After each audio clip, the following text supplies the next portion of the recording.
Bienvenue sur Easy Bourse. On est sur le plateau d'Easy Bourse, sur le salon Actionnariat à la Porte Maillot.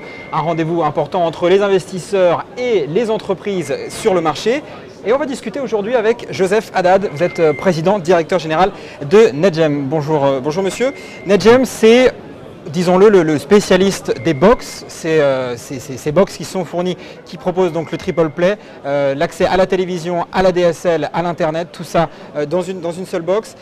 Vous avez un partenaire principal qui est SFR. Quelle part de votre chiffre d'affaires est liée justement à SFR? Alors jusqu'à présent, la société réalise pratiquement l'intégralité de son chiffre d'affaires, 90-95% de son chiffre d'affaires en France, qui est un marché qui a été extrêmement précurseur dans ces box. Je dirais presque que la box a été inventée en France, à la fois en termes de services et en termes de technologie. On sait que Free avait été précurseur. Absolument, Free a été précurseur. Ouais. Et nous avons donc, nous, naturellement fourni en fait l'ensemble des concurrents de Free, puisque Free avait sa propre box, sa propre technologie de box. Et nous avons fourni l'ensemble des partenaires, enfin des concurrents plus exactement de Free, donc Neuf, Télé2, AOL, etc. et SFR. Vous savez que récemment, le marché a consolidé ces dernières années. Grosse consolidation. Grosse consolidation. Il y a finalement, tout le monde se retrouve sous SFR. Et donc tout le monde se retrouve sur SFR. Et donc évidemment, notre dépendance au marché français est en fait une relation forte avec SFR aujourd'hui. Est-ce que ça, c'est un risque pour vous, clairement? Alors écoutez, le risque pour nous était pas tellement la relation avec SFR, qui est excellente, mais le risque pour nous est le fait que le marché français commençait à rentrer en maturité. Ça fait 4 ans que des box sont livrées par millions et que NetGem en livre par millions sur le marché. C'était pas évidemment extensible, on ne va pas mettre 3 box par foyer. Donc il y avait le risque effectivement que ce marché ne redevienne qu'un marché de remplacement. On va prendre une box plus sophistiquée avec des fonctions en plus. Et donc nous avons depuis évidemment quelques temps amorcé une stratégie de diversification. Et nous attendions qu'effectivement l'international prennent le relais. Donc la France, 97% de votre chiffre d'affaires. Aujourd'hui, vous vous ouvrez donc clairement sur l'international. Vous venez de signer d'ailleurs un contrat important en Australie. Absolument. Nous avons rendu public hier un contrat en Australie. Donc ça y est, les box françaises vont équiper les foyers australiens. La T-Box, T pour Telstra. Telstra, c'est le France Télécom en fait australien. C'est l'opérateur national historique. 9 millions de lignes fixes. Ouais. Donc en gros, c'est 2 fois la taille des SFR en termes de lignes fixes. Donc c'est un gros opérateur. A choisi notre technologie, l'a rendu public hier. Vous avez donc des solutions techniques qui sont ces box, mais vous êtes aussi fournisseur de contenu. Est-ce que ça c'est une complémentarité ou alors vraiment une sécurité? Ça permet peut-être de vous diversifier, même si c'est une part qui n'est peut-être pas très importante dans votre chiffre d'affaires. Alors, nous avons effectivement entamé une diversification dans les contenus il y a 2 ans.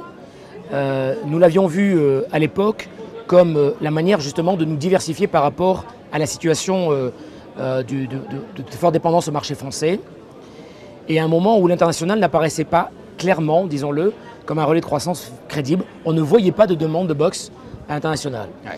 C'est vrai qu'aujourd'hui, la situation est en train de changer très fortement, et le métier naturel pour NetGem, qui consiste à dire j'ai un savoir-faire technologique démontré et prouvé, 2 millions de clients actifs aujourd'hui sur les box NetGem,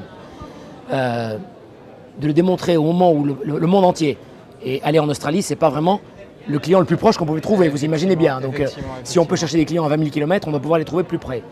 Apparaît très clairement comme le relais important, et je pense qu'il y aura des questions à se poser sur on va dire l'utilité au sein du groupe NetGem de cette diversification dans les contenus. Vous avez un chiffre annuel prévu, sauf erreur, de 140 millions cette année, une croissance de 40% attendue.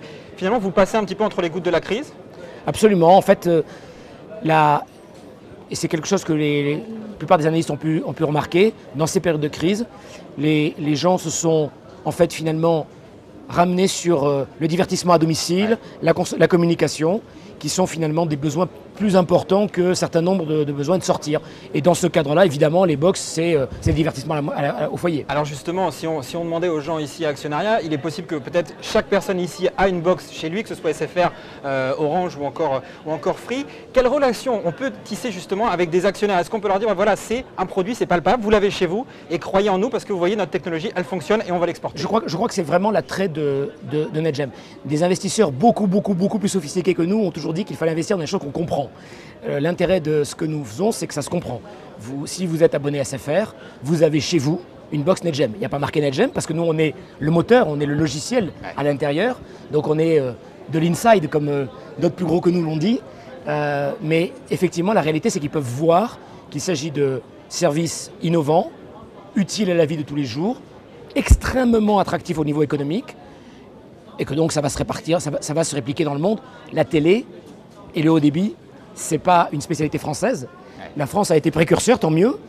Tant mieux pour des boîtes françaises technologiques qui ont pu acquérir le know-how.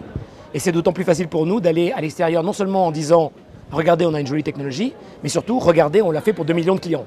Qu'est-ce que vous leur dites aujourd'hui à ces actionnaires, aux actionnaires qui pourraient être intéressés d'investir chez vous? Est-ce que vous leur dites, voilà, on a cette croissance en France, on a une croissance à l'international, on l'a vu avec l'Australie, et ça va continuer comme ça. Quelles sont vos perspectives sur les prochaines années par rapport, et qu'est-ce que vous dites justement à vos actionnaires par rapport à cette croissance? Je leur dis très simplement, je crois qu'il faut aujourd'hui véritablement suivre la capacité de NetGem à aller à l'international. Voilà, c'est clair. Nous allons montrer, nous le montrons, que nous sommes capables d'exporter ce savoir-faire à l'international.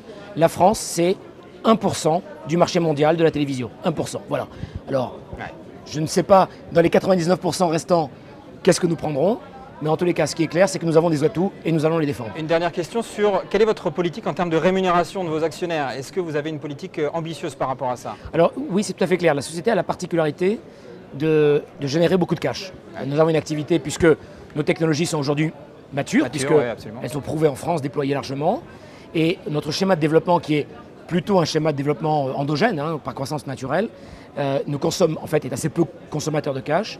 Et donc nous avons entamé l'an dernier une politique de distribution de dividendes que nous avons l'intention de continuer. Joseph Haddad, donc vous êtes président directeur général du groupe NetGem. Merci beaucoup d'avoir répondu à nos questions. C'est moi qui vous remercie. Merci.